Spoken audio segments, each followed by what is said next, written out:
mbokku téléspectateurs yi asalaamaaleykum yéen ñi tànn RTS rajo télévision bu Sénégal ak seen émission face aux citoyens ki ñi dalal tey ci seen émission face aux citoyens di monsieur Oumar Gueye ministre de la pêche et de l'économie maritime monsieur Oumar Gueye ñu ngi lay gërëm di la sant sa teewaay sunu émission jàkkaarloog téléspectateurs yi ak tontu seen laaj. maa ngi leen di gërëm di leen sant ci invitation bi ngeen ma def tey face aux citoyens di nuyu également téléspectateurs yi nga xam ni ñoo ñuy seetaan ci Sénégal ak ci àddina bi. waa kay ci waxtaan bi dinañ ci ànd ak Cheikh Diop bu rajo Sénégal. Atou ñu ngi lay nuyu monsieur le ministre ñu ngi lay nuyu ñu fàttali ne émission bi rajo Sénégal da koy teg ci biir réew mi yëpp ñi nekk ci Dakar mun nañ ko déglu ci 92.5 ak suñu fréquence yi nekk ci biir réew mi. Mama Moussa Niang bu journal télévisé. monsieur le ministre ñu ngi lay nuyu ñu ngi nuyu waa Sénégal Atou xam naa yow waa Tamba Kédougou dañ la mën a profité itam jaale waa Sénégal ci tiis bi nga xam ne ci la ñu nekk di jaale monsieur le ministre itam di la dalal ci RTS. ci régie bi Michel Diatta dinañu jox Fama Diouf Fama. jërëjëf Pape Atou maa ngi lay nuyu di nuyu ñëpp ñi nga xamante ni rek dalal nga leen di am mbégte nag di bokk ak yéen seen plateau boobu. waaw Fama Diouf si kanam nañ del si ak yow ñu des ci régie bi ak Michel Diatta mu won ñu kan mooy monsieur le ministre Oumar Gueye ci portrait bi nga xam ne François Seck moo ko def. liggéey toppatoo njaboot gi ak politique mooy ñetti mbir yi gën a soxal Oumar Gueye. li ma gën a bëgg mooy liggéey li ma gën a bañ mooy ku yaafus ci liñ la dénk. liggéey maanaam ñu war ko def ci yoon defuñ ko ci yoon moom là vraiment il s'énerve parce que dafa gëm liggéey waaw ba pare aussi dafa bëgg justice. ku farlu la ci liggéeyam fonk kàddoom li ko ñëpp nawee ba mu nekkee tout tànk ba léegi. depuis 39 ans 6 mois on est ensemble ñu ngi ànd bu rafet ci fanweeri ak juróom-ñeent presque mosuñu tàqali ko. toujours di daan wax Thiam non ce pays là il faut qu'on le change. maanaam amoon na ay germes ci moom yoo xam ni ëllëg futur dirigeant lay doon. su demul liggéeyi mu ngi ci biir njabootam Oumar Gueye ku fonk ay waajuram la. Oumar Gueye mënul jóge Dakar dugg Sangalkam te demul nooy jiyaam boo demee kër ga itam ci tànk yaam nga koy fekk maire bi day toog mu jël boppam teg ci kaw tànk yi loolu moom mën nga ko laaj ñëpp Sangalkam ndax yaam nag dafa nekk exemple moom itam maire bu baax muy Sali Fall moo tax boo demee Sangalkam ñëpp dañ lay naan Oumar Gueye li mu am sax yaa ma tax mu am ko ni mu fonkee waajuram. c'est quelqu'un moo xam ne bii dëggal na waajuram bi. ngir natt boppam saa su ne bëggul dara luñ ko yombalal. dama yàggoon bëgg lu xaw a jafe maanaam maa ngi fàttaliku suñu directeur collège yal na ko yàlla yërëm Doudou Cissé bi ma amee sama brevet nekk major. mun ma yow yaay wax fan nañ lay orienté. ci ban série nga bëgg a def man ko ban mooy série bi gën a jafe ci série yi mun ma série E bu lycée technique Maurice Delafosse ma ne ko da ngeen ma yóbbu foofu. passé na aussi moment yu métti au lycée Delafosse parce que daanaan fanaan lycée ba 7 heures du matin ñu dem seul mu dugg classe dem jàngi. bi muy nekk élève ku fonkoon jàngam la ñu ràññee ko fépp fu mu jaar. nitu defi la waaw mosul nangu ko raw. ci li ma gën a fàttali boobu seconde lañ nekk on était 29 élèves ñu def devoir maths il a eu 19 am ko am 18 kooku mu ne moom kenn mosu ko raw ci mathématique bugguma wax turam mais ci la jógee série E dem defi série C. on avait un professeur qui se nommait Chantriot dem def benn démonstration sur le théorème de Cauchy-Schwarz mais malheureusement pour le professeur il s'est trompé mu juum quoi léegi Oumar Gueye rectifié ko bi mu ko rectifié professeur bi mu ne nañu bind théorème de Cauchy-Schwarz ci Gueye dugal ci santam quoi pour wan la rek ni mu mënee woon mathématique sincèrement daf ko bëggoon mënoon na ko. ñu ngi def troisième alors que bu ñu newoon à Bargny mu am benn incendie ses habits ses cahiers léppam lakk Oumar est allé à Sangalkam absenté pendant presque 3 semaines jàng si wul bi mu ñëwee dans la semaine première devoir bi ñu def il était premier malgré son absence jàngkat la woon daal jàngkat la woon yaru woon na et cetera benn matière daal la xam ne daan nañ ko ci raw mooy EPS. kon du sportif. il n'était pas sportif du tout. moonte ni sax Oumar Gueye jugul woon pour nekk politicien ci bi muy door magam la daan gunge ci jotaayu politique yi. man bëgguma woon sax dugg ci politique dama am sama grande sœur bu tudd Ndeye Awa Guèye. bi ma ñibbisee France dama fekk muy politique ma doon jeune ingénieur ñoom bu ñu daan déplacé wu dama daan jël sama oto pour jàppale leen di leen yóbbu parce que jamono yu oto amul woon pratiquement foofu. bis mu am réunion bu mag Sébikotane ci jeunesse socialiste temps yooyu ministre Alassane Dialy Ndiaye moo doonoon responsable gox boobu yëpp bi ma ñëwee déposé leen ci réunion ba ñu war a fal jeune bi war a yor jeunesse bi yëpp ñu toog rek ñu ni ñun de Oumar Gueye la ñu bëgg a fal man leen mais man je ne fais pas de la politique ñu ni ma non da ngay obligé def politique ma nangu ko looloo moo dugal ci politique nag. Guèyeen bi nag ku fonk poñse la. ceeb cere waaw daan bëgg ak jën daan bëgg poñse aussi quoi poñse bëggoon na ko loolu. dafa suukar rek ak pain poñse loolu la bi di wax poñse bëggoon na ko loolu. non ponce nag moom ayuma ci vraiment loolu ayuma ci quoi ci ponce loolu c'est kenn laa koy bàyyeel mais sama plat bi ma gën a bëgg ci wàllu guddi pour reer ak yooyu mooy cere mbuum boo xam ne day am ñebbe ci añ ñaari cin. kii mooy Oumar Gueye jawrin bi yor napp gi ak koomu géej gi mooy ganu Pape Atoumane Diaw ci biir face aux citoyens. François Seck jërëjëf ki la wuutu ci téléphone bi di Fama Diouf ñu delluwaat ci régie bi mu wax téléspectateurs yi bëgg a dugg ci émission bi nan la ñu mën a def. jërëjëf Pape Atou xanaa di wax ne rek suñu numéro téléphone mooy le 33 823 20 53 bu fekkee ni woote ngeen bëgg bu fekkee nag xarala yu bees yi moo leen neex mooy SMS bi. da ngeen di def SMS daal di dugal seen laaj ngeen envoyé ko au 26 2 61 su fekkee yéen a ngi Sénégal waaye su fekkee nag France ngeen nekk day nekk au 71 071 fàttali rek ni tamit suñu compte Twitter mooy hashtag RTS1 waaye Facebook bi nag mooy Facebook RTS tiré. jërëjëf Fama Diouf monsieur le ministre ginnaaw bi ñu gisee portrait bi la mooy sa réaction balaa ñuy dugg ci waxtaan bi. waaw li may njëkk a wax mooy. di jaale sénégalais yi ci tiis bi am Médina Gounass ginnaaw bi président de la République son excellence monsieur Macky Sall joxe njaalam pour Sénégal yépp tey jii gis ngeen ni toute la journée mi ngi foofu mu doon tiis bu naqarlu sénégalais yépp d'ailleurs président jël na décret pour indi ñetti fanu dëcc ci Sénégal ñu koy naqarlu bu baax di ñaan yàlla ñi génn àdduna ci mbirum Daaka Médina Gounass boobu yàlla na leen yàlla xare àjjana te jëye yu mel noonu ñu waxe ba suñu réew man cee bañ a am parce que loolu lu tiis a tiis la ni ko président waxee. waaw monsieur le ministre yow la président de la République tànn pour nga doxal ci kilifteefu premier ministre lépp loo xam ne moo jëm ci pêche ak économie maritime tey jii bu ñu seetee secteur pêche moo nekk ci boppu gaalu koom-koomu Sénégal yan ñooy mission yi nga xam ne loolu la le président jox pour que nga sàmm sa département. waaw mission yi mooy président Macky Sall jox may commencer d'abord gërëm ko bu baax sant ko ci kóolute bi mu am ci man ba dénk ma secteur bi nga xam ne secteur bu am solo la ci suñu économie ñu ñëpp xam nañ ni Sénégal fi mu ne nii li fi daw mooy plan Sénégal émergent moo am ay projet phare ñaar fukki projet phare ak juróom-ñaar yooyu mbirum napp gi ak économie maritime daf cee bokk mu wax ñu ne nañu fexe ba suñu napp bi doon am modernité maanaam moderne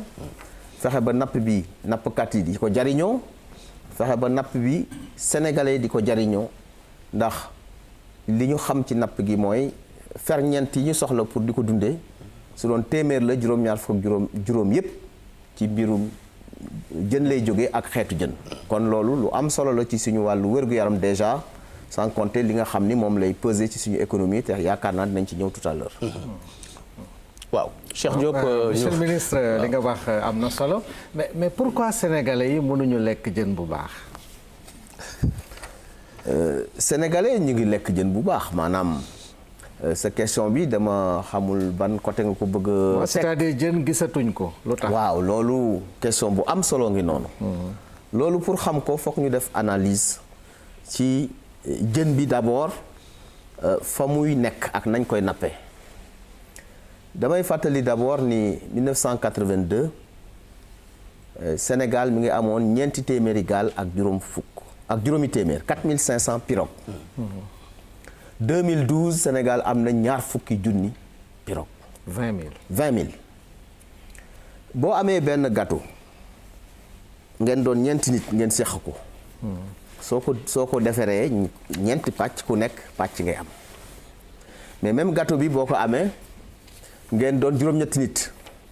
kon paaru ku nekk mi ngi wàññeeku. su ngeen doonee fukki nit ak ñaar muy gën a wàññeeku su ngeen doonee ñaar fukki nit ak ñeent muy gën a wàññeeku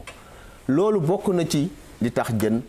sénégalais yi aussi manqué parce que dafa am ay jamono population Sénégal na mu toll woon ak na mu toll léegi wute na. ensuite nañ daan nappe ci géej gi dafa yokku maanaam pression bi ñuy def géej gi dafa daanaka daf ko àttanatul. mooy surexploitation. surexploitation ci pêche artisanale maanaam ñu yor gaal yu ndaw yi te maa ngi rappelé ni ñu ngi mat léegi ñaar fukki junni gaal. surexploitation ci pêche industrielle. ci ni ñuy nappe jën yi. également demande mondiale bi tamit ci jën dafa yokku ndax borom xam-xam yi notamment FAO dañu def étude wane ni li nit di lekk jën léegi ci àddina bi dafa yokku na mu meloon avant te loolu li ko waral mooy dañu wane ni looy gën a lekk jën sa wér gu yaram di gën a yokku kon nit ñaa ngi demandé jën ñi am jën ñi ngi koy laaj ñi amul jën ñi ngi koy laaj. njëgu jën yooyu ci biir àddina bi yokku damay joxe exemple boo dee nappkat nga dem ci géej gi jàpp sa coof. nga ñëw ci marché bi joxe ko di ko jaay am ku la fay junneeg ñaar téeméer wala ñaari junni ci coof bi keneen taxaw fële ni man de boo ma mën naa laa koy jëndal ñetti junni nappkat bi dafa am tendance jaay coof bi kooku nga xam ne bitim réew la koy yóbbu moo tax jën yu bëree ñu amoon mu doon les poissons nobles pour nga gis ko léegi fii lañ koy nappee mais bitim réew ngay dem pour gis ko ndax kaka napp moo koy jaay ko yóbbu bitim réew ndax lam cay am moo ëpp yow mii boo ko bëggoon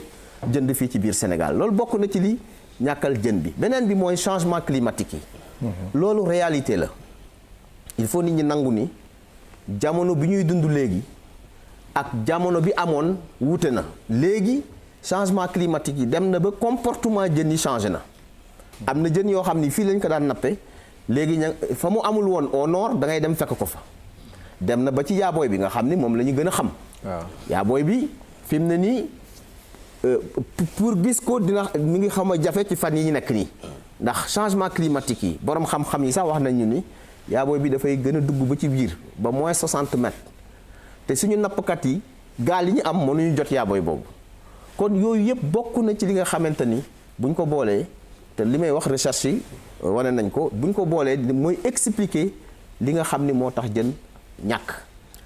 waaw monsieur le ministre Sénégal actuellement. est-ce que piratage côte Sénégal jëlee ko Ndar ba Casamance est-ce que loolu tamit mënul expliquer raréfaction jën ci Dakar. waaw loolu moom la ñuy wooyee pêche INN maanaam pêche illégale non déclarée non réglementée. loolu àddina bi ba mu wër problème bu rëy la borom xam-xam yi saytu wane nañ ni Sénégal suñu réew dina ñàkk. lu war a mat téeméeri milliards ak juróom fukki milliards at bu jot ci wàllu napp bu bon boobu. loolu bokk na effectivement ci li nga xam ni moo tax ba jën tamit ñàkk mais benn aspect la rek du lépp nag li ma wax yépp la ñuy boole mu justifier li nga xam ni moo tax jën ñàkk naam ñi ngi napp di jaay à l'extérieur ndax études yi wane na ni 2016 31 décembre 2016. ñii liggéey ci jën notamment industriel yi def nañ chiffre d'affaires ci jaay jën rek à l'extérieur bu tollook ñaar téeméeri milliards ak ñeent loolu sax moo tax ba daaw ak daaw jéeg yëpp ci wàllu jaay bitim réew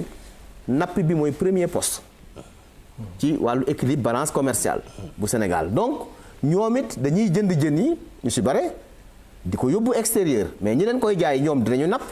mais pêche artisanale bi tam dina leen jaay ay jën pour ñu napp ñoom it yóbbu ci bitim réew. mais est-ce que jotul monsieur le ministre quand même ñu équilibrer mbir yi jaay bitim réew am xaalis baax na mais askan wi aussi lekk jën bi génn ci géeju Sénégal aussi lu am solo la. est-ce que amuñu obligation débarquement. c'est-à-dire boo nappee ci zone maritime bu Sénégal nga am loo xam ne da nga koy bàyyil Sénégal. alors loolu. question bu am solo la piste de réflexion la boo xam ni ñun ci suñu biir ministère ñu ngi ciy waxtaan bu baax a baax ak ñi nga xam ni ñoo séq acteurs yi ndax effectivement man nañu ni nag léegi comme situation bi demee na nii ku nappati da ngay débarquer mais loolu code bi prévoir ko woon da ngay débarquer ci biir li nga xam ni moom la Sénégal soxla. Mauritanie ñu ngi koy def loolu nag. waaw Mauritanie mi ngi koy def mais différence bi mooy. waaw Mauritanie bu mu koy def du pour consommation. pour contrôler li ñuy napp ci géejam moo tax mu koy def mais Mauritanie li muy exporté ci jën léegi mu ëpp fuuf. la ñuy lekk Sénégal li muy exporté. am na ay at Mauritanie daawul exporté lu bare mais léegi. Mauritanie dañ jël jën bi def ko comme ressource naturelle pour seen koom-koom moo tax ñuy contrôler lu ñu jàpp mais dañ koy bàyyi mu dem aussi li ci ëpp ci Mauritanie ñoom it dañuy exporté à l'étranger. waaw Mama Moussa. borom Ndar waaw bàyyeeguñu mu ñëw Ndar moom parce que waa Mauritanie ñoom nee nañu il faut waa Ndar débarquer foofu loolu moo xam naa beneen débat la mais ban solution comme gis nañu ne jën wi ñàkk na bu baax a baax léegi yan solution yéen ngeen teg pour fexe suqaliwaat géeju Sénégal bi. waaw solution yi ñuy teg d'abord au plan réglementaire maanaam xeex li nga xam ni mooy tax jën bi manqué. ci biir loolu tamit am na loo xam ni fokk ñu rappeler ko suñu mbokk nappkat yi. surtout pêche artisanale mooy jën yu ndaw yu ñuy napp. loolu dañu jël Assemblée nationale dafa voté loi muy la loi 2015-18 président Macky Sall promulgué ko le 13 juillet 2015 pour ñu indi ay coppite yu bare ci wàllu napp bi benn bi mooy jën yu ndaw yi. dañoo yokk taay bi nga xam ni obligatoirement da ngay bàyyi jën bi ba mu egg foofu nga soog ko mën napp damay jox exemple yaabooy bi ci code bu yàgg bi ñi ngi ko doon napp bu amee 12 centimètres wante ci code bu bees bi 18 centimètres maanaam képp ku napp yaabooy te eggul 18 centimètres yaa ngi def infraction boo jëlee par exemple coof bi ñi ngi ko daan napp ci 20 centimètres léegi pour nga napp ko il faut nga bàyyi ko ba mu màgg ba egg 40 centimètres lu tax taille yooyu te li ma wax dama jël ñaari exemple rek yaabooy ak coof mais espèce bu ne am na taille minimale boo xam ne moom ko war a nappe lu tax ñu jël taille yooyu bi ñu waxtaanee ak chercheurs yi dañu wax ni pour que yaabooy bi par exemple pour mu nen fokk ñu bàyyi ko mu egg ba 18 centimètres ñu ni kon bokk nañu bàyyi bokk yaabooy bi mu nen ay nen yu bare ñu soog koy napp mais boo ko nappee te jotul nen yaa ngi rey ay milliards yu jën yu naroon juddu ëllëg donc jël nañu mesure yooyu te am na solo te ñu lancer appel pêcheurs yi pour que ñu bàyyi jën yu ndaw yooyu ñuy jël ndax kuñ ci jàpp ay daan yu mag la ñuy dal sa kaw booku benn mesure la beneen mesure ci gaal yi nga xam ni ñooy joox ci suñu géej ci amuñ ci benn autorisation amuñu benn licence mooy les bateaux pirates. code bu yàgg bi daan yi ñu leen daan jox daanaka 150 millions la doon ba 200 millions mais code bu bees bi daan bi day dem ba 1 milliard de francs CFA buñ la jàppee te boo récidivé maanaam ñu jàpp la nga fay ko ñu bàyyi bateau bi mu dem mais buñ la jàppaatee bateau bi moom Sénégal la koy moom maanaam dañ koy jël directement ci yow. loolu bokk na ci mesure yi nga xam ni jël nañ ko beneen mesure boo xam ni ñu ngi ciy liggéey mooy dañoo constaté ni boo jëlee diggante Dakar ba Saint-Louis boo demee ba ci biir géej gi presque désert la ça veut dire que jën yi daan am possibilité am ay habitacle di fa nen amatuñu fu ñu mën a nenee parce que jën pour mu nen dafa am fu war làqu nañ daan pêcher avant bu yàgg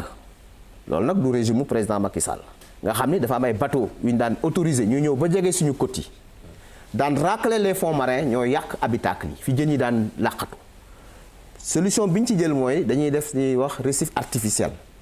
maanaam dañuy jël ay kii tëmbal ko ci biir géej moo xam ay bateau yu yàqu la moo xam ay récif pour que jën yooyu mën a ñëw am ay habitacle pour mën a reproduire beneen bi mooy les aires marines protégées maanaam wut ci biir géej gi ay espace yoo xam ni kenn amul droit napp fa dañuy bàyyi jën yu ñëw di màgg foofu di nen foofu mais kenn amul droit napp fa loolu aussi ñu ngi koy def am nañ ci expérience yu am solo booru Ngapparu boo fa demee loolu mi ngi commencé joxe ay résultats ak feneen donc loolu bokk na ci ay mesures yoo xam ni jël nañ ko. beneen mesure bi mooy repos biologique maanaam ba am na ay ci at mi weer woo xam ni dañ naan kenn du napp ñàkk napp boobu day permettre aussi jën yi mu mën a reproduire. donc yooyu yëpp ay mesures la. repos bi kañ lañ koy defaat. at mu jot am na loolu bu ñu def ko dañuy waxtaan ak chercheurs yi ñu wax ñu période bi gën a baax pour ñu def repos biologique ñu def ko mais at mu jot moom repos biologique boobu également am na. waaw monsieur le ministre ñu dem ba régie xool mareyeurs yi Fat Sakho am na loo xam ne taataan na ko ci ñoom. yooyu daa xaw a bari parce que géej gi amatul jën te lu ko waral ñëpp teg nañ ci seen bët mooy gis nga bato yi ay yenn mbaal yi mbaal ci géej gi day yàq géej. tey lu 50 gaal waroon jàpp bato yi dañ koy jàpp te ñoom duñ ko utiliser duñ ko soxla jàpp ko këpp ko ci géej gi léegi yooyu dañuy dee moo tax ñun après dana am problème mu jàpp. looloo tax ñuy gën di sori parce que instant bii nii boor côté bi nga xamante ni moo gën a jege amatul dara da ngay jënd ay essence 20 000 nga dem jàpp ñaari keesu jën mais soo ñëwee du jar li mu war a jar da ngay fere ay 50 000 boo ñëwee ay 30 000 ngay am journée zéro. bu ñu jàppale woon tey jii ba jën bu nekk am prix bu ñu teeree rek peese xam lu ñuy am daal dinañu arranger torop si boobaa. benn essence am na si ñoo xamante ne dañ koy mujj jaayante dem mbëkk ma. il faut ñu utal ñu solution mooy organisation parce que géej gi bëreetul jën. boo yombalee gilet yi yombal moteur yi donc ku ne dégg na moteur yi ñuy subventionné moteur bu ci nekk président la République def na ci 1 million de francs subventionné ko pêcheur bi waaye loolu taxul ce qui tam ndax mool bi soo ko wàññilee moteur yi te géej gi amul jën kenn aalul géej gi yàqu ressource bi gardé wuñu ko boo fi defee mool yi am moteur tabax ay quai de pêche te amuñu jën bon it kooku du jariñ dara. jën bi nekk na léegi prix bi élevé na de telle sorte que mareyeur bi mën si sax gis boppam mais n'empêche mën si dara foog mu jënd ko indi ko donc boo jëndee nga def say frais comme par exemple tey yaboy bi tey bay jar ay 15 20 000 si plage bi nga ramassé ko def say frais nga ñëw ak ni mu métti yow nga ne xëy na peut-être nga am benn 500 000 wala benn 400 000 francs ci bénéfice au moins boo ko jaay pour nga mën am dara nga ñëw ba sa pont bascule bi nga xam ne moo nekk maanaam moom ngay pesé nga ñëw ñu fayloo entre 400 000 wala 300 000 francs déjà foofu mooy perte dugg na maanaam sa xaalis yëpp maanaam presque yàqu na te n'empêche mënuloo ko bañ a def parce que foog nga liggéey nga ñëw ba marché au poisson léegi nga teg sa jën nga bëgg ko jaay boole vie frais yi nga xam ne moom nga jëlee ndar ak plus pont bascule bi forcément yow bi dafay yëkkatiku moo tax muy dem bay jar ay 40 000 francs kees yaboy c'est anormal. li ñuy xaar si nguur gi dafa bari te mu wax nu tamit ñi yor kooru mareyeur dafa bari mu définir ni kan ñun suñu ñi nga xam ne noo nekk si site de débarquement yi di liggéey exercer le métier mareyeur chaque jour ñu wax nu ñan la.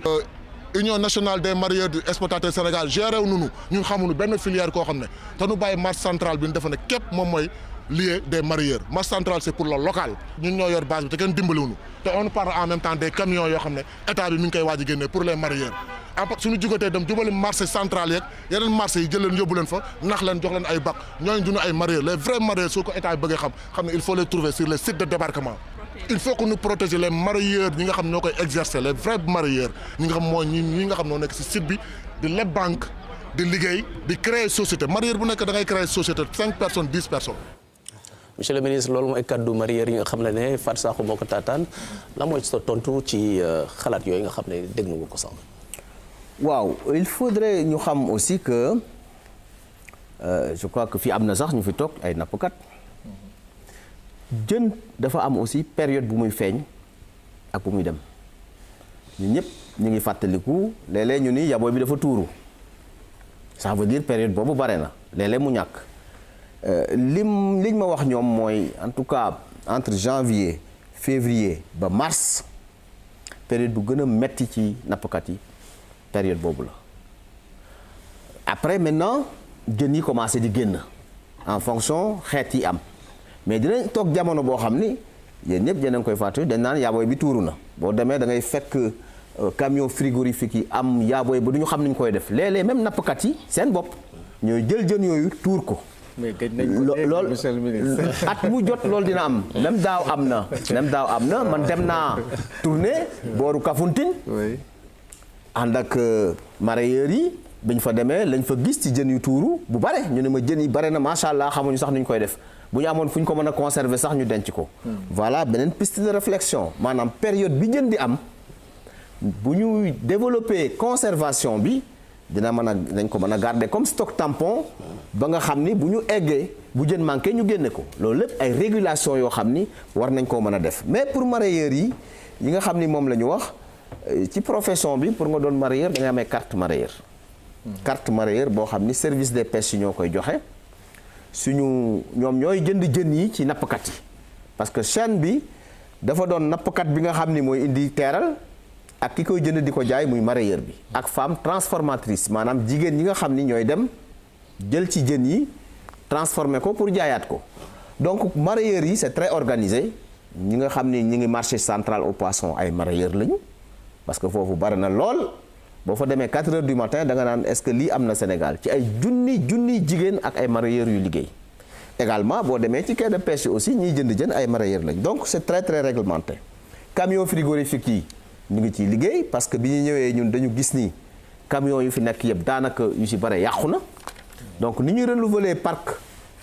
des gros porteurs di renouveler les bus yi nga xam ne ñooy transporter passagers yi dañu war a renouveler camions yi président Macky Sall joxe na ci ay ndigal te daanaka dossier boobu sotti na pour que ñu mën a jox ay camions yu bees mareyeurs yi te lañ koy jëndee aussi dañ leen di encadrer ndax mënuñu fay comptant camion bi mais dañ leen koy lebal ak une garantie ñuy fay ndànk-ndànk loolu bokk na ci li nga xam ne moom la ñuy liggéey également. waaw monsieur le ministre damay dellu si tuuti ci pêche INN muy pêche illicite bi alors ma am quelques questions yu ma la ci bëgg a laaj am na ay poursuites yu ñu defoon contre certains bateaux yu dellu woon seen dëkk je pense par exemple kaawu Espagne poursuites yooyu dama bëgg a xam fu mu toll. Dans le cadre des accords de pêche avec l'Union européenne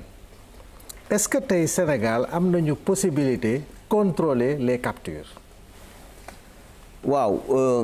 ci pêche INN boobu wax dëgg yàlla Sénégal mi ngi ciy def jéego yu am solo yu ama solo te àddina bi yëpp reconnaître nañ ko daaw ci je crois que mois de mai 2016 département d'État bu États-Unis dañoo invité Sénégal comme dëkk boo xam ni buy def effort la ci wàllu pêche INN ñu représenté fa président Macky Sall man ak sama naataango ministre des affaires étrangères daanaka en Afrique Sénégal rek la ñu tànn gis ni mi ngi def jéego yu mag ci pêche INN ba ñu invité ko foofu au département d'État avec le secrétaire d'État John Kerry avec le président Obama qui était venu à la rencontre. ñu sargal Sénégal bu baax ci effort yi muy def ndax suñu côte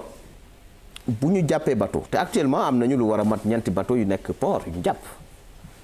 daan yu mag lañ lay teg. te buñ la tegee daan boo fayul daan yooyu doo mën a dem donc loolu lu am la également bu amee poursuite nga génn suñu zone économique exclusive ñun am nañu ay moyens alerte yeneen dëkk yi nga xam ni am nañu ak ñoom ay accords Sénégal d'ailleurs ratifié na bu yàggul les accords FAO sur les états de ressort de droit de port pour que ñu mën leen indiquer indication yoo xam ni pour wax leen ni jàpp nañ tel bateau rëcc nañu ñoom dañu koy toppal Interpol sax daf ciy dugg maanaam bu ñu la xasee jàpp moom doo rëcc xëy na nag question de temps la mais faaw tôt ou tard njàpp la loolu moo tax ba Sénégal def ci ay jéego yu am solo ci wàllu pêche INN boobu ak bateau yooyu loolu moom amul benn sikk sàkk ni Sénégal def na ci ay jéego yu am solo. Est-ce que monsieur le ministre Sénégal am na moyen surveiller zone maritime. alors Sénégal am na ay moyens mais moyens yi doyul am nañu ay moyens au niveau naval gis ngeen ni président Macky Sall bi mu ñëwee ba léegi dafa def effort bu mag ci wàllu armée bi. marine nationale. armée de terre armée de l'air marine nationale. marine nationale am nañu ay patrouilleurs haute mer yoo xam ni bi ñu amee indépendance ba léegi amaguñ ko mën nañ ci citer le Kédougou. mën nañ ci citer le Ferlo ak yeneen. yoo xam ni ñi ngi fi yoo xam ne dañuy jàppale ci wàllu liggéey boobu en relation avec direction boo xam ni moo nekk ci ministère bi direction de la protection et de la surveillance des pêches nga xam ni ki ko jiite d'ailleurs c'est un officier supérieur de l'armée c'est un colonel capitaine de vaisseau Mamadou Ndiaye ici présent moom moo jiite direction boobu am nañu suñu propre vedette ñun mais dañ koy jox marine bi mu koy exploiter sans compter les moyens de la marine ñoom saa suñu génnee dañuy gis bu ñu gisee bateau boo xam ni day def pêche INN dañ koy arraisonner également au niveau aérien am nañu luy génn mais li ci ëpp ci jamono yi passé armée française moo daan génn di ñu dimbali pour ñuy def surveillance boobu et président Macky Sall jël na ay décisions pour que ñu augmenter la surveillance aérienne parce que léegi bateau yi ñoom dañu bu ñu xamee ni vedette bi nga yor wala patrouilleur bi nga yor vitesse am temps la mën nañu napp xam nañ ni bala ñoo egg si ñoom génn nañ sa zone mais du tax ñu rëcc parce que bu ñu la xasee capté dañ lay signaler des efforts sont déjà faits mais il faut également ñu augmenter effort yooyu parce que bu ñu fàtte ni téeméeri milliards ak juróom fukki milliards par at lu bare la mën nañu augmenter suñuy moyens pour mën a def surveillance boobu nga xam ni moom la ñuy def. est-ce que surveillance boobu mi ngi ci frontières yi itam surtout dans le nord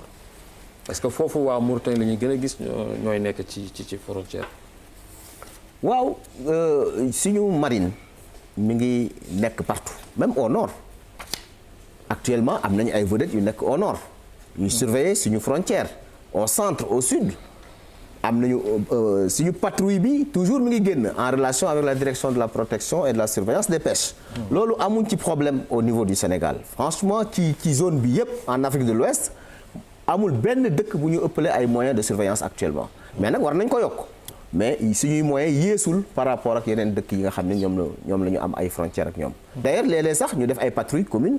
ay patrouilles yoo xam ne dañ koy bokk léeg-léeg également ñoom ñu solliciter ñu sax pour que ñu mën a def seen patrouille en fonction des moyens yi ñu am. waaw monsieur le ministre ñu dem ba régie xool ndax Fama Diouf am na ay laaj yu mu jot a recueillir. jërëjëf Pape Atou laaj yi nag bëri na trop ndax li ñuy njëkk a commencé rek mooy ki nga xamante ni moom mooy Aliou Faye di technicien des pêches di président national des diplômés de pêche et de l'horticulture nee na nag monsieur le ministre soxla nañ la lool def nañ ay demande waaye xam naa rek jotagoo ci ñoom mi bëgg nañ la gis ñeneen rek ñu wootee nekk Liberté 5 muy rek dëkkandoo yi nee nañu nag kontaan nañu bu baax ci ministre bi ndax nag am na seen jot te mi ngi leen di bu subvenir bu baax ci besoin yi nga xam ne am nañ ko kooku nag Ramatoulaye Dia la tudd moom moo woote ci Liberté 5 am na ku woote waat moom mooy Doro Ba Goléré moom nag nee na ñëpp xam nañ ne dexu Sénégal dafa bari bu baax li nga xam ne moom mooy ay jën waaye nag fi mu nekk nii nappkat yi nag am nañ tuuti problème pour jot ci jën yooyu mu bëggoon rek xam ban solution la ministre bi indi pour ñooñu nga xamante ne ñoom ñoo nekk ci fleuve Sénégal waaye nag moom andi na beneen question muy rek suñu diggante ak Mauritanie bëggoon na tamit ministre bi indi ci li nga xamante ni moom mooy ay leeral ki nga xamante ne nag moom mooy Mamadou Kébé moom tamit question am dafa jëm ci li nga xamante ne moom mooy wàllu napp bi si suñu diggante ak Mauritanie Pape Atou loolu moo fi ruusee pour l'instant ci ay question ba ci kanam. waa kay jërëjëf Fama Diouf ñu jox kàddu gi monsieur le ministre nga tontu ci laaj yooyu. waaw maa ngi gërëm bu baax sama dëkkandoo yooyu dëkk Liberté 5 man Sangalkam laa dëkk mais sama kër mi ngi Sacré-Cœur 2 en face Liberté 5 dañ jàpp ni boo dëkkandoo ak ay nit même bu dee du sa base sax politique war nga am ak ñoom jàmm seq ak ñoom jàmm ñoom loolu la ñu seq te maa ngi rafetlu donc li ñuy intervenir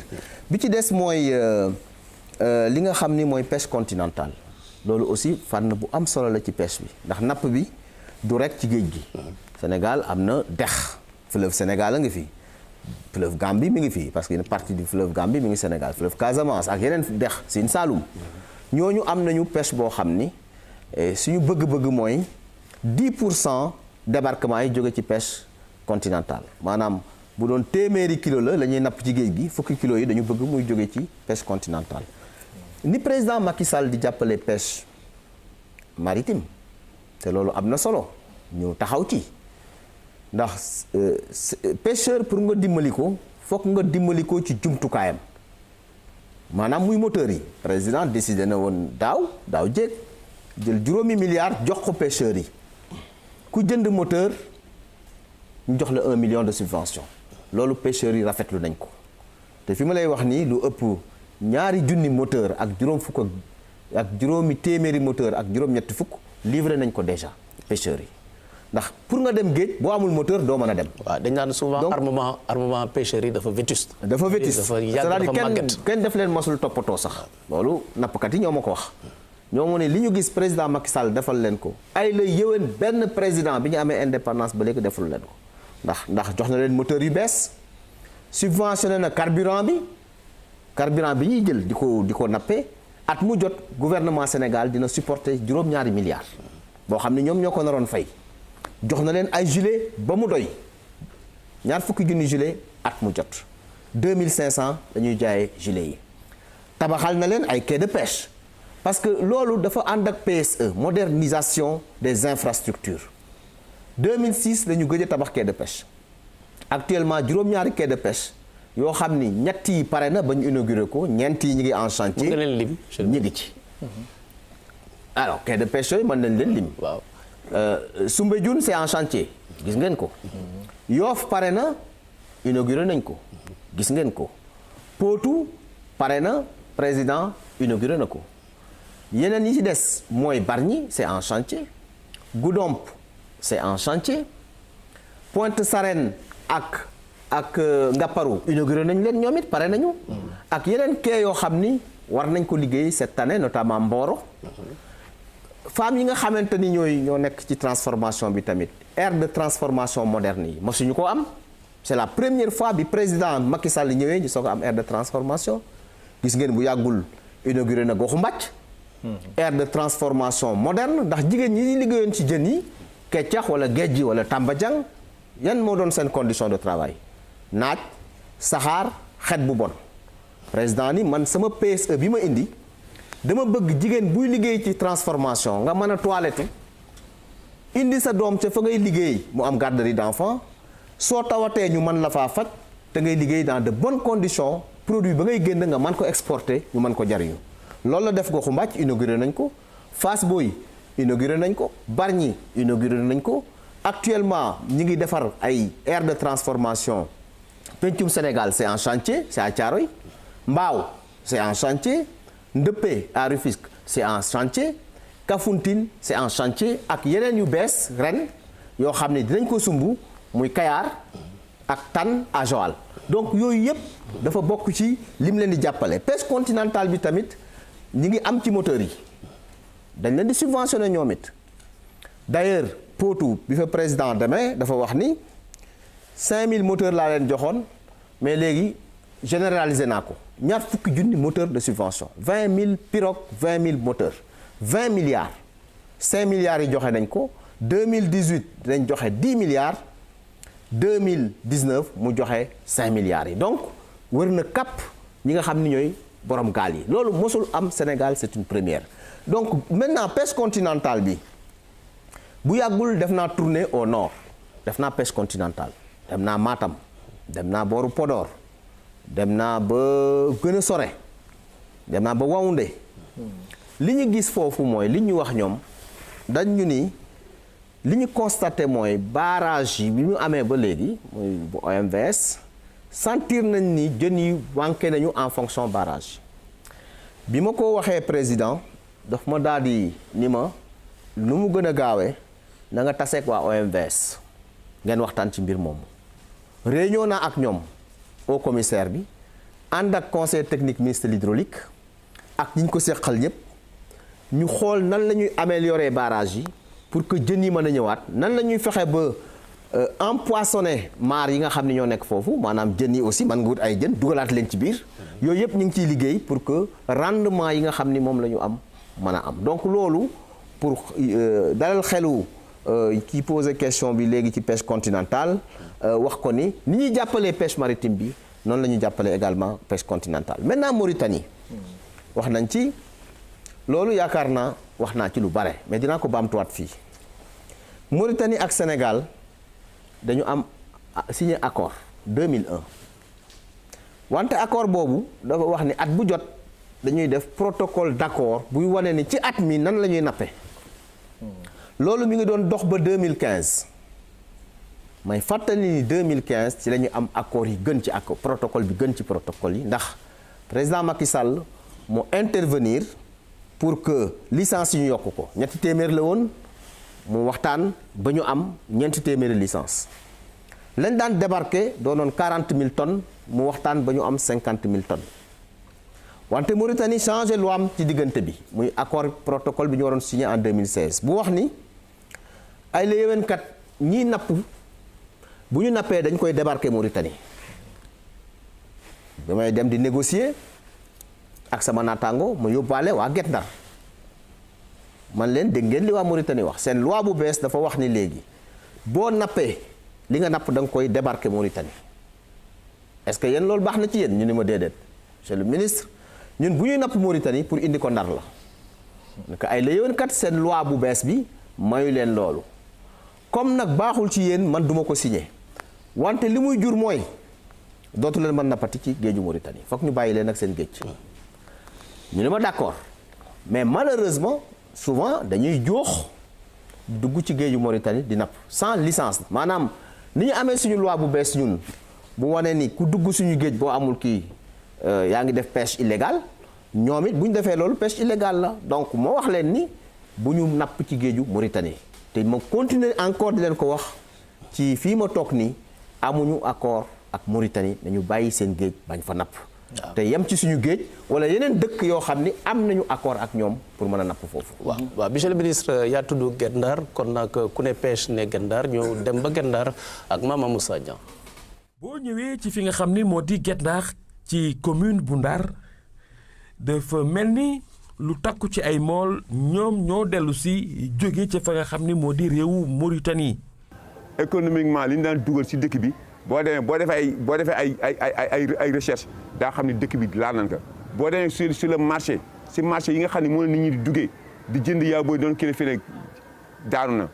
Ndar en plus particulièrement sans pêche c'est une ville morte. situation bu extraordinaire da ngay gis néeg boo xamante ni ñaar nit a ci doon dëkk wala ñett mais da ngay gis néeg boo xam ne fukki nit a ciy dëkk parce que ñooñu li ma la waxoon maanaam génne woon nañ seen xel ci ñibbi si waa Ndar ba fay dëkk parce que jënd nañu seen i terrain tabax nañ ko. mais actuellement ñoom ñëpp dellu si nañu suñuy kaw bon ñu ngi def lu ñu mën. barke démb jiwu jéey ki nga xam ne moom dañuy dafa lakk ci Matlam Mauritanie la jógee. li yokk problème bi mooy bi ñu ñëwee fekk nañu suñu ay kër noo ngi daanu amatuñu fu nu dëkk bare na ñoo xam ni amuñu fu nu dëkk. am na ñoo xam ne ñibbi si nañu dañ leen tàntal ay mbaar si ay kër seen ay mbokk ñoo foofu seen étage rek tàntal leen fa ñu dëkk fa amuñu fu ñu dëkk. 50 fois 250 pour les grandes pirogues. Pour les petites pirogues, qui sont au nombre de 5 à 6 000 pirogues, pirogue bu nekk 5 pêcheurs lay am plus maintenant les moolu kaw yi ak jigéen ñi ak xale yi ça fait combien de monde. boo ñëwee ci diwaanu Ndar sa xel li muy njëkk a dem mooy lan moo lëkkale Ndar ak Mauritanie. fii dafa am réalité boppam Ndar dafa am réalité boppam du Sénégal fii Ndar la ak Mauritanie du Sénégal ak Mauritanie ñu nekk kat yi wax napp kese la ñu xam am frontière bu ñëw ba traversé Guet Ndar jafe-jafe yu métti la Guet Ndar yi dund. président Macky Sall bi mu fi ñëwee ñu teeru ko teeru bu rafet dalal ko maanaam dafa am lu mu ñu waxoon ñun si loolu lañ koy xaar dafa waxoon ni maanaam moom dana seeti Abdou Aziz waxtaan ak moom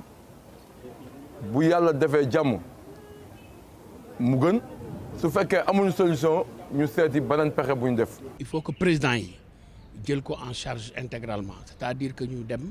toog waxtaan xool naka la ñuy mën a aplanir beaucoup de problèmes yoo xamante ni tey ñoom peut-être dunduñu ko mais population bi ñu ngi koy dund. mel ni nag Ndar ak Mauritanie jaxasoo nañu lool kenn mënul dem bàyyi sa moroom. ndox ak suukar la da ngay boole naan wala nga boole tuur te li ñu état Mauritanie defal état Sénégal defal nañu ko ñun nappkat yi dëkk fii ci Guet Ndar parce que 50% nappkat yi dëkk fii ci Guet Ndar Mauritanie moo leen financé soo liggéeyee jaay ma jën ba mu mat nga fab sa matériel nga yóbbu yaa ko moom. chômage la nekk parce que 3 mois sans activité sans salaire kooku ku ñu ko defoon tey si employé Sénégal ñu dégg leen enseignant keneen ku ko defoon tey nga yuuxu yëpp Sénégal ñëpp dégg leen ka ñu ñëw taw inactif la def ku liggéey da ngay adressé il faut que l' état la sa jóg wax problème yi change quoi. boo ñëwee it ci diwaanu Guet Ndar ginnaaw jafe-jafe bi am ca frontière ba ña ngi lay wax jafe-jafe ba am ca beneen wàll wa jëm ca yoonu Gandiol. am nañu am bu suy buy rey nit ñi 24 sur 24 chaque instant ñu ñëw wax ni dañ koy defar chaque semaine moo li di ci dee ñun foofu la ñu xaar dimbalu Macky Sall. bël bi mi ngi jeexal suñu famille barki démb man en personne damay xeexal sama waa kër ndax bëgguma nu liggéey fii si Ndar ndax seen bakkan xañ na si seen jàpp matériel xañ na si. ñenn ñi nag nee nañu ay financement ay koppar rek yu leen banque yi di jox wala nguur gi di jàppale xëy na moo mën a dakkal seen dem ca Mauritanie yokk itam seen taxawaay ci wàllu napp gi fii ci Sénégal. boo fi demoon ci banque yi léegi banque booy dem léegi bu ne danaan la mool nga duñu la lebal te naar bi li la état li la banque bi bañal bu naar bi ñëwee nangul la ko. ñenn ñi itam jàpp nañu ne lii nga xam ne moo di bateau de pêche yi jóge ca bitim réew muy ay gaal yu mag a mag sonal nañu lool napp gi fii nga xam ne moo di diwaanug Ndar. géej gi ñu moom d'abord la ñu war a protéger c'est-à-dire ñu ngi jël suñu géej gi ci autoriser ay accords yoo xamante ni tey jën mënatul am ci Sénégal. bateau yu xam nañ leen li ñuy waxanteeg yow ak la nga leen di signal ak la ñuy napp dafa bokkul ñàkkum jën wi foofu la jógee. état bii fi nekk nag am na 1000 sens pour defar ko mais garde bi des na garde wu ñu géej boo dee xool suñu ministre de pêche sax maanaam dafa sore mool yi bu événement amee rek nga kaa gis fii si Ndar te ñaanu yàlla Ndar événement di fa am. ëllëgu diwaanu Ndar ci wàllu gaz ak pétrole ni ñaa ngi koy waxtaanee itam naka la ko nappkat bi gisee.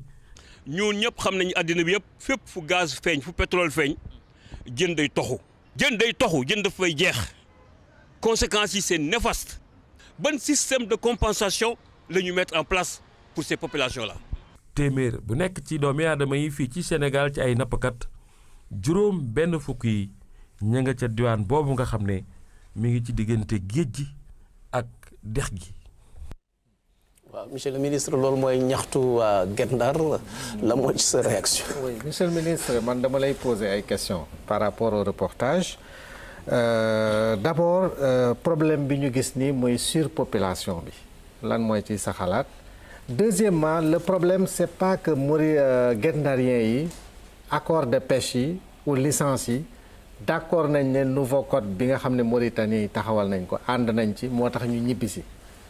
alors seen matériel bi nga xam ne moom la ñu amoon Mauritanie lu tax mënuñu ci jot. damay commencer d'abord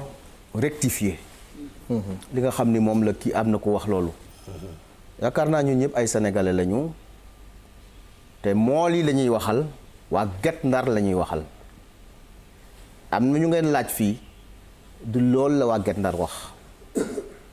su ma gisee ku jël kàddu télévision ñu jox la micro ngay wax ak àddina bi yëpp nga ne li waa Mauritanie defal na waa Ndar yi gouvernement Sénégal defuñu leen ko waa Guet Ndar waxuñu loolu. lan la waa Mauritanie defal waa Guet Ndar d'abord du gouvernement bu Mauritanie dafa am ñu nekk foofu Mauritanie doon ay mareyeurs mauritaniens dañuy jël seen xaalis ñëw ci waa Guet Ndar loo xam ni gouvernement yëgul état yëgul ni leen bu ñu sañoon da ngeen ñëw ñu jël seen gaal wutal leen essence jox leen xaalis ngeen nappal ñu lu ngeen napp jaay ñu loo xam ni gouvernement yëgul kenn yëgul ñu dem Mauritanie bi ñu demee Mauritanie ba egg seen gaal yooyu ñu moomoon ñoom nga xam ni dañ ko immatriculé fii ci Ndar Mauritaniens yi ni leen ay la yëwen pour ngeen fi mën a napp fokk ngeen soppi numéro bi def ko numéro Mauritanie muy benn. ñoom dañ ko nangu. waaw. ñoom ñu nangu ko. ñaar ñu leen ay la yëwen kat licence bi ngeen am suñu tur lañ ci def. waaw yow boo amee sa gaal wala sa oto nga jël carte grise bi def ci sama tur kan moom oto bi man monsieur le ministre man maa moom oto bi loolu moo leen dal loolu lan la ci gouvernement Sénégal am mais foofu monsieur le ministre man maa def reportage bi foofu li ñu wax dafa leer financement su nekkee ni nappkat bi mënu koo am ci lu mel ni banque wala caisse nationale de crédit agricole état du Sénégal tegul lu mel noonu su nekkee ni am na un privé bu ñëw dugg ci Guet Ndar mu gis nappkat bi mu ni ko dama la bëgg yóbbu Mauritanie man mën naa la financer liggéey ak yow mais kooku mën na nangu dem. waaw attends man nga nangu dem. mais ci yenn condition ngay nangoo dem. mooy ci condition yi nga xam ne privé bi indi na. ah déedéet c'est pas obligatoire. boo ko bëggee parce que ay conditions yi leer na lay tegal. xaaral ma wax la. gis nga boo jëlee téeméeri nappkat yu ne Mauritanie. juróom-ñeent fukk yeeg juróom ay sénégalais lañu. ñoom am nañ possibilité négocier bu baax. parce que dañu leen a soxla boobu ñu leen soxla waruñu ko pasare fi mu ne nii ñu bare dellu si nañu Sénégal. mais am na ay problème ci napp bi foofu mais bu fekkente ni yow da ngay dem te booy dem am sa réew quand même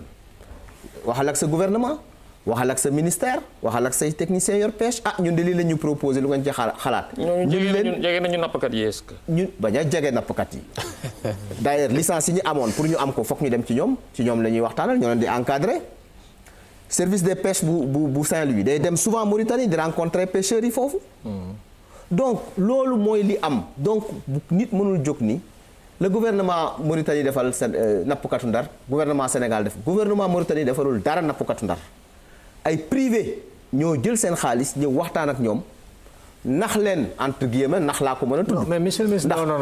non bul wax naa ko. parce que est-ce que financement système a toujours existé. financement pêcheur bi est-ce que état bu Sénégal teg na ko. dinaa ci ñëw laaj ko. c'est pas parce qu'un système a toujours existé que système bu baax la. système bu bon la boo xam ni ñun bi ñu ko découvrir.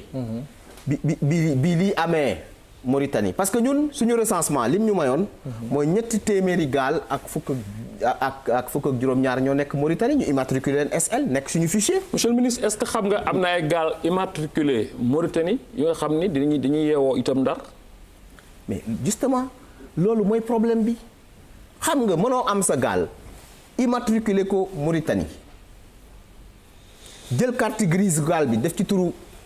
ki nga xam ni moom nga lëkkalool Mauritanie. nga wax ni sa gaal la moomuloo ko ci yoon. man bi ma fa demee bi mbir mi amee président Macky Sall yónni ma. ñu dimbali leen président dimbali leen ci juróom-ñaar fukki millions ak juróom. ñoom ñooñu nekkoon Mauritanie ñoo réunion ni ñi ngi sant bu baax ñi ngi gërëm bu baax président Macky Sall. c'est dommage que ñooñu interrogé wu leen. parce que ñi ngeen interrogé. monsieur le ministre ñu interrogé ñëpp Guet Ndar dañuy yeewoo. d'accord non dama lay wax ñu jógee Mauritanie laa wax. ña nekkoon Mauritanie ñibbisi.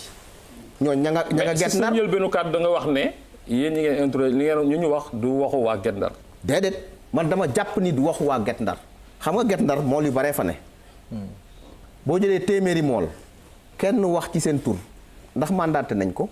du benn nit moo wax de ci reportage même bu dee ñaar ñeent man gis naa. du échantillon représentatif c'est pas représentatif. tout à fait bi président Macky Sall demee di inaugurer goxu Mbàcc am na ku jógee Mauritanie ku jël kàddu la mu wax du loolu. lan la wax. dafa wax ni président li nga ñu jàppale pour ñu ñibbisi ñu ngi leen ciy gërëm ñu ngi leen ciy sant. ci wàllu lañ fa nekkee ndax. toppatoo nga sénégalais yi nekk biir Sénégal mais toppatoo nga également sénégalais yi nekk extérieur. mais monsieur le ministre pour autant. président wax lenn oui d'accord ma continuer. waaw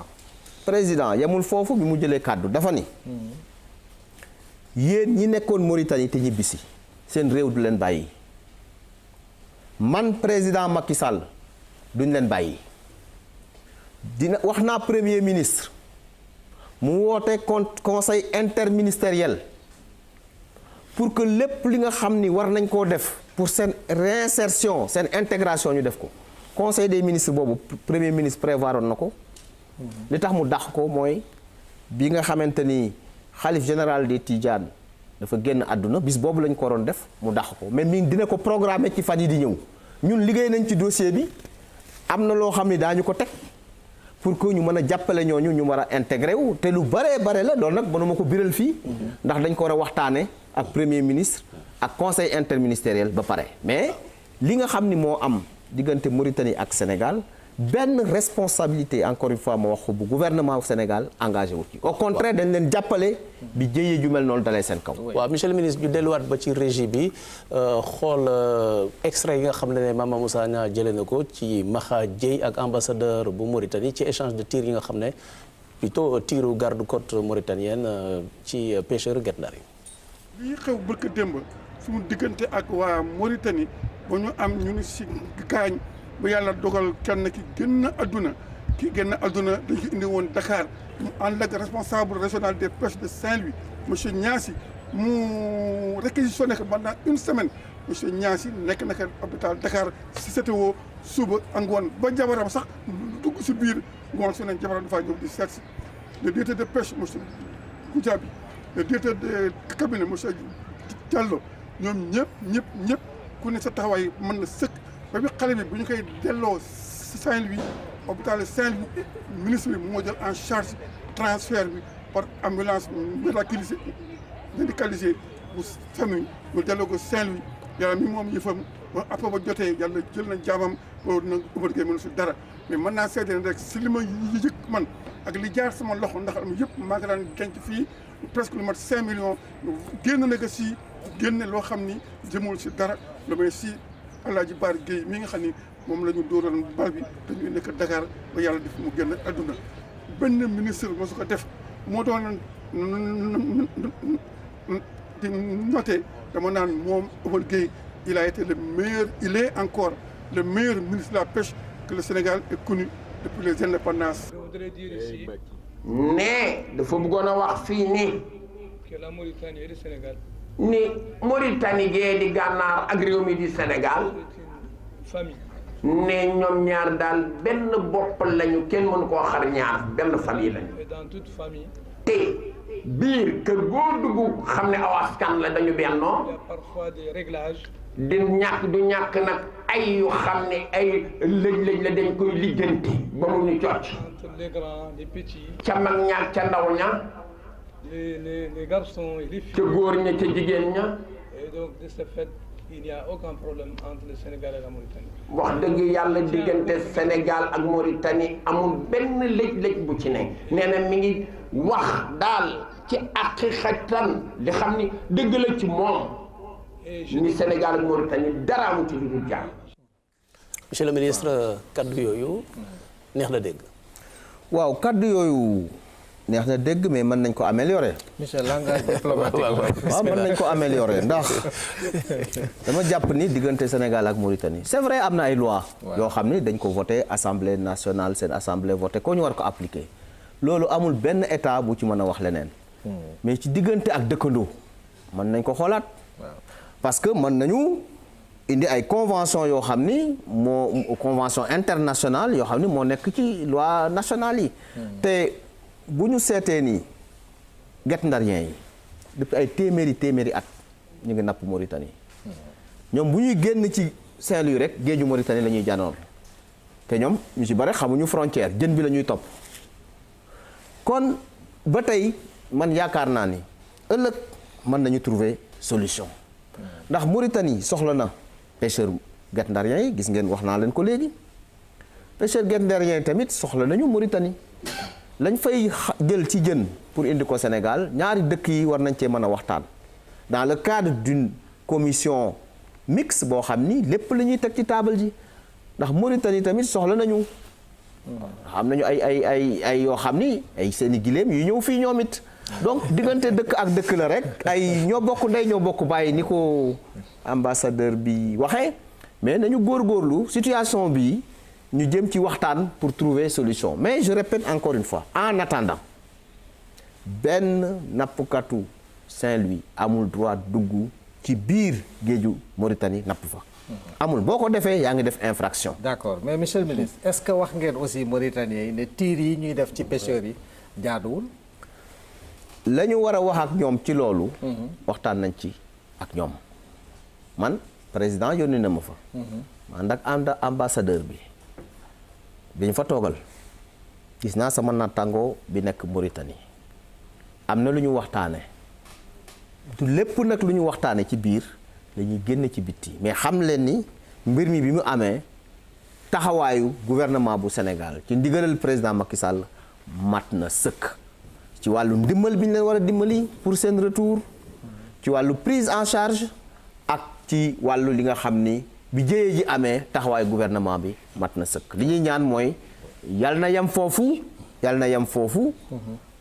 mais suñu pêcheurs yi nañu bàyyi dugg ci géeju Mauritanie en attendant ñu am solution. wax nañ la wax nga ko sax léegi ni waa Guet Ndar bu ñu génnee rek ñu ngi jàkkaarloo ak Mauritanie xam nga histoire frontière boobu dafa doy waar est-ce que loolu it yéen ci bàyyi xel yaa ngi naan ëllëg mais ëllëg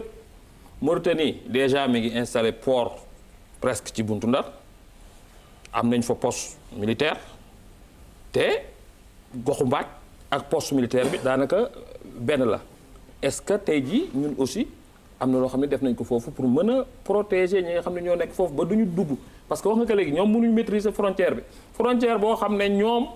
Mauritanie da ngay sport footing yaa ngi dugg Mauritanie nga doxal sa tànk yaa ngi dugg Mauritanie waaw xam nga frontière moom frontière la. frontière boo mënti dem limite la rek moo xam frontière terrestre moo xam frontière maritime loo gën a jege frontière bi boo jéggee sa tànk rek egg fa fi mu ne nii suñu diggante ak Gambie am na fa am boo fa eggee da ngay jéggi sa tànk rek dugg ci Gambie et vice versa donc frontière proximité la boo fa eggee te xam nañu bu baax fan la suñu frontière yem suñu marine xam na ko bu baax a baax a baax te ñu ëpp ci pêcheurs yi tamit xam nañ ko xam nga pêcheur du koo xam ni da nga koy buñ leen xaw a sous-estimer yàgg nañu liggéey foofu xam nañu fu à peu près fu suñu frontière yem donc loolu dañ leen di gën a ñaax rek pour que ñu bañ a dugg ci biir géeju Mauritanie loolu buñ ko defee en attendant ñu trouver solution waxoo ci financement bi waxoo ci retouru gaal yi aussi loolu tamit dafa am solo parce que xam nga yooyu yëpp mën naa wax ni sax ay problèmes sociaux la parce que ay urgence la financement bi waaw premier financement mooy quand même président jël ñaar fukki milliards subventionné ko pêcheurs yi loolu mosul am Sénégal ñaar fukki milliards soo jëndee moteur yi jox la 1 million benn wax naa également subvention bu essence bi loolu également financement la président bi mu demee Potou wax na ni dina jël 2 milliards de francs CFA pour les femmes transformatrices 2 milliards pour jàppale ko pêcheurs yi sans compter conclusion wu conseil des interministériel bi premier ministre war a présider loolu nag du ma ci prononcé wu dañuy xaar ba conseil interministériel Cheikh Diop balaa ñuy dem seeti femme en régie oui Atou je finis rapidement ñibbisi nañu ñu ngi toog defuñu dara alors yan mesure la ñu mën a envisager pour intégrer leen ci parc piroguier sénégalais bi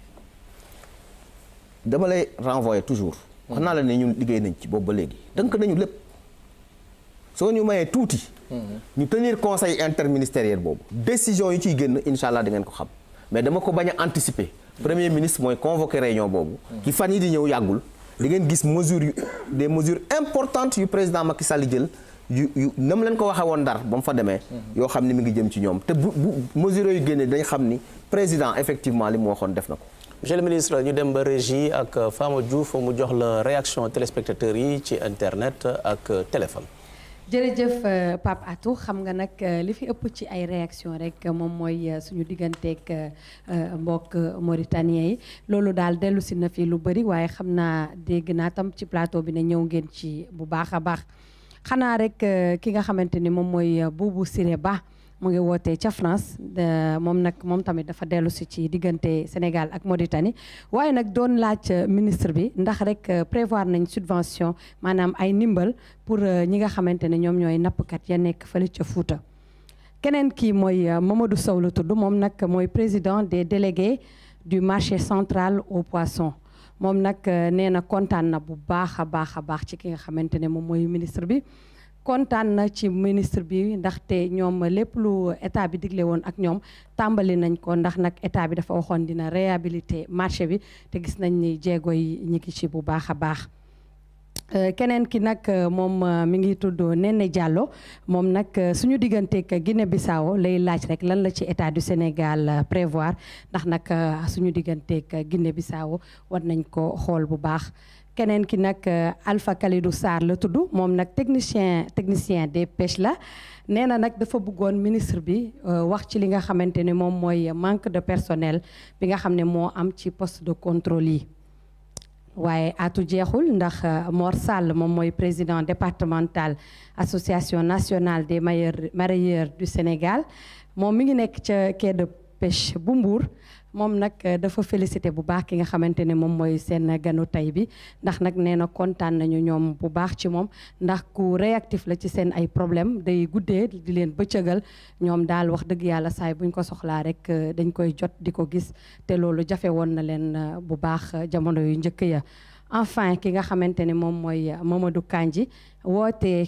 Thiaroye-sur-Mer di sant bu baax ki nga xamante ni moom mooy le président de la République Macky Sall waaye di sant ki nga xam ne moom mooy ministre bi ndax nee nañ nag gis nañu bu baax seen bopp ci li nga xam ne moom mooy liggéey bi waaye nag nee na dafa am ñoo xam ne dañoo taamu rek jën yu ndaw a ndaw yi ñu bëggoon rek ministre bi indi ci loo xam ne moom mooy ay solution ndax nag xalaat nañ ni napp jën yu ndaw yi nekkul loo xam ne moom moo gën kon nag Atou loolu moo fi ruusandi woon ba ci kanam. Fama Diouf jërëjëf monsieur le ministre dégg nga laaj yooyu ak félicitations yi nga xam ne jottali nañ ko luy sa réaction. waaw ñu ngi gërëm bu baax ñi waa marché central au poisson ndax marché central au poisson am na ay jëmmi jamono ay jafe-jafe amoon na fa. mais wax dëgg yàlla ci intervention président Macky Sall ak ndigal yi muy jox ñu ngi koy réglé marché central au poisson urgence yi amoon foofu réglé nañ ko léegi. benn urgence bu ndaw moo fa desoon mooy problème assainissement ñun jël nañ suñu budget lëkkaloo ak ONAS ñu réglé ko ñu ngi koy réglé mais président yemul foofu ci marché central au poisson dafa wax ni dafa bëgg ñu réhabiliter ko ba mu mel na mu meloon ci commencement ba loolu nag dénk nañ liggéey bi AGETIP daanaka pare na conception projet bi bu ñu ko jébalee ñun daañu ko jébal président Macky Sall pour que ñu am ay ressources yu ñu mën a liggéeyee marché bi bi ci des mooy waa Fouta ci subvention wax naa leen subvention yi ñëpp la léegi pêche artisanale pêche continentale donc waa Fouta dinañu mën a jot ci moteurs yi dinañu mën a jot ci gilet yi dinañu am aussi ay infrastructure quai de pêche commencé nañu d'ailleurs di tabax ay quai de pêche pour pêche continentale Goudomp pêche continentale la mais le long du fleuve également dinañ leen defaral ay quai dinañu waxtaan ak OMVS pour que nu ñuy dugale seen loxo ci napp bi ba ñu mën ci am ay revenus ci suñu wàllu ak Guinée-Bissau foofu aussi dañu am ay accord actuellement accord yooyu mu ngi dox Guinée-Bissau am nañ fa lu tolloog 300 licences yoo xam ni suñuy nappkat mën nañ ciy jël di napp am na ñu ciy jël am na nag lu des ba tey ñi nga xam ni dinañ respecter conditions yi dinañu mën a napp am na aussi zone commune bu ñu am boo xam ni Sénégal ak Guinée-Bissau ñoo ko bokk ci zone boobu suñuy licence baax na fa day napp licence su Guinée-Bissau daf fay napp donc loolu mooy suñu relation ak Guinée-Bissau manque de personnel bi waaw kooku wax na dëgg parce que secteur de la pêche pendant des années dañu recruter wul nit ñi dañ doon dem retraite kenn du leen remplacer te ñu soxla ay ingénieurs des pêches soxla ay techniciens supérieurs des pêches soxla ay agents des pêches soxla ay administratifs mais président Macky Sall daaw autorisé nañu ñu recruter 75 personnes loolu gëj naa am ay at lu ëpp ay ñaar fukki at ci ginnaaw gëj na am autorisé nañu ñu recruter 75 personnes ñooñu jël nañ leen ñu ngi leen di redéployer ci service yi dinañ continuer di ko ñaan tamit mu gën a jàppalewaat secteur pêche bi ci wàllu personnel ndax secteur bu soxla la personnel au niveau des postes bu ñu fàttali également ni léegi chef de service régionaux yëpp président jox na leen oto yu bees loolu aussi amul woon ñu ngi équiper les services départementaux ñu ngi équiper les postes avec des quads pour ñu mën a daw ci tefes gi ci wàllu juvénile yi ñëw naa ci sànq loolu fokk pêcheurs yi jàppale ñu ci administration des pêches def liggéeyam ni mu war ndax juvénile yooyu tant que ñu ngi koy jàpp day rey géej gi wax naa leen ni jën boo ko jàppee te mayoo ko mu màgg ba mën a nen yaa ngi rey ay milliards jën yu mu mën a naroon a jur mi ngi mel ni nga am sa gétt te sëllu bu juddu rek nga rey yaakaar naa doo bare gétt moo tax ba loolu dinañ jël ay mesures yu sévères yoo xam ni code bi moo ñu ko may dañuy bañ nag bu ñu jëlee ay mesures ñu ñëw ñu ñaan njekk loolu aussi am na ci Sénégal maanaam da ngay jël mesure bu baax nit jàpp ay juvénile nga jàpp ko lakk ko teg ko daan ñu ñëw ni la waaw wax dëgg yàlla mën nga koo baal rek déedéet bu ñu bëggee suñu réew dox il faut que ku def lu jaadu ak yoon nga sanctionné ko positivement ku def leneen aussi